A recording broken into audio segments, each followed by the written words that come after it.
Next, Sri Lanka has told the United Nations it will no longer endorse a resolution that calls for an investigation into alleged war crimes during its decades-long war with Tamil separatists. The resolution also asked for answers on the fate of thousands who went missing during the conflict and after it ended in 2009.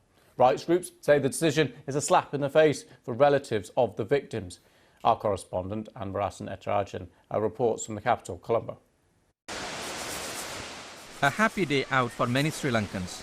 The country has moved on from the impact of the civil war. But for people like Sandya Ekneligoda, the scars of that period still remain. Her husband Prageet was a cartoonist and a critic of the then government of Mahinda Rajapaksa. One day in early 2010, he left home, never to return. Military officials have been charged with his abduction and killing. They deny the allegations. Mr. Rajapaksa, seen on the left in the banner here, was defeated in the 2015 election. But Mr. Rajapaksa's brother Gotabaya came to power in last November's elections and he appointed his elder brother as Prime Minister. The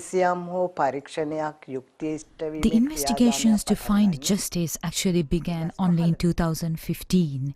But I'm not sure whether that journey will continue further.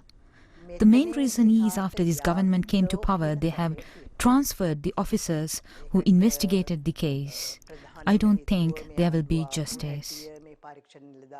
A government spokesman denies any interference in the investigation. We will never interfere with the judiciary. The judiciary will take on their case on its own, and we have no intention of interfere into any of the matters, either the legal or the law and order. However, like Mr. Ekneligoda, several other journalists who were critical of the government either went missing or brutally assaulted. The Rajapaksas again deny any involvement in the disappearances and violence. Journalists here say for the last 5 years they could write on anything and they enjoyed the freedom.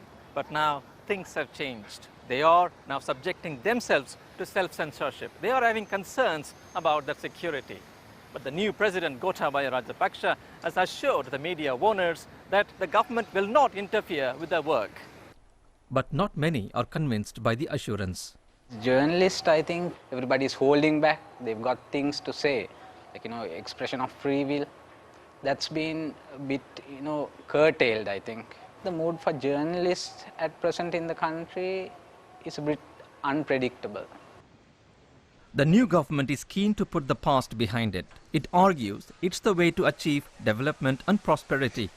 But many Sri Lankans, like Mrs. Ekneligoda, say without addressing the past, their future will remain uncertain.